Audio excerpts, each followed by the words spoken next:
ஒரு மாநிலத்தோட முதல்வர் டெல்லிக்கு போறாங்க அப்படின்னாலே அதிகாரிகள் மத்தியில முக்கியத்துவம் வாய்ந்ததாக இருக்கும்.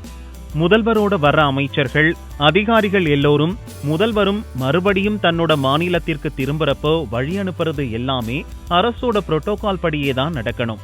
ஜெயலலிதாவோ கருணாநிதியோ டெல்லி போறாங்க அப்படின்னா அந்த கட்சி எம்பி எல்லாரும் ஆஜராகி முதல்வரை இன்வைட் பண்ணுவாங்க. ஆனா சமீபத்துல வர்தா புயல் நிவாரண நிதி கேட்டு தமிழக முதல்வர் பன்னீர்செல்வம், அப்போ தலைமைச் செயலரா இருந்த ராமமோகனராவ் உள்ளிட்ட அதிகாரிகள் போயிருக்காங்க. அப்போ ஒரு எம்பி கூட வரவே இல்ல. லோக்சபா துணை சபாநாயகர் தம்பிதுரை மட்டும் வந்தாரு. அவரும் தன்னுடைய யோசனையை முதல்வர் கேட்கலன்னு சொல்லி பாதிலேயே கிளம்பிட்டாரு.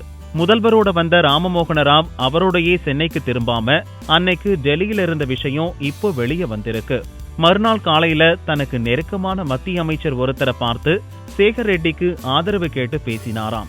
அதே போல தன்னோட பழக்கத்தை வச்சு பிரதமர் அலுவலகத்தைச் சேர்ந்த இணை செயலர் அந்தஸ்துல இருக்கிற அதிகாரி ஒருத்தரையும் சந்திச்சு பேசியிருக்காரு. சேகர் ரெட்டியை துருவினால் தன்னுடைய விஷயமும் அம்பலமாகிடும்னு பயந்துதான் சேகர் ரெட்டி ரெய்டு அடுத்த கட்டத்திற்கு நகராமல் தடுத்து நிறுத்த வலியுறுத்தியிருக்காரு.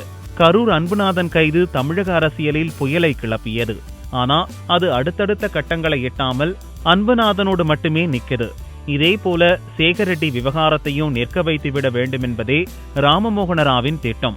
இது பற்றி தனக்கு நெருக்கமான அமைச்சர்கிட்டையும் பேசியிருக்காரு. ஆனா அவரோ விஷயமெல்லாம் பிரதமர் காதுக்கு போயிருச்சு, இனி தன்னால் எதுவும் செய்ய முடியாதுன்னு சொல்லிட்டாராம். இந்த ரகசிய சந்திப்பு எல்லாம் முடிஞ்சதும் மறுநாள் சென்னைக்கு வந்திருக்காரு ராமமோகனராவ். ஏதாவது ஒரு மேஜிக் நடக்கும்னு அன்னைக்கு நைட் தூங்கின ராமமோகனராவை மறுநாள் எழுப்பினது வருமான வரித்துறை அதிகாரிகள் தான்.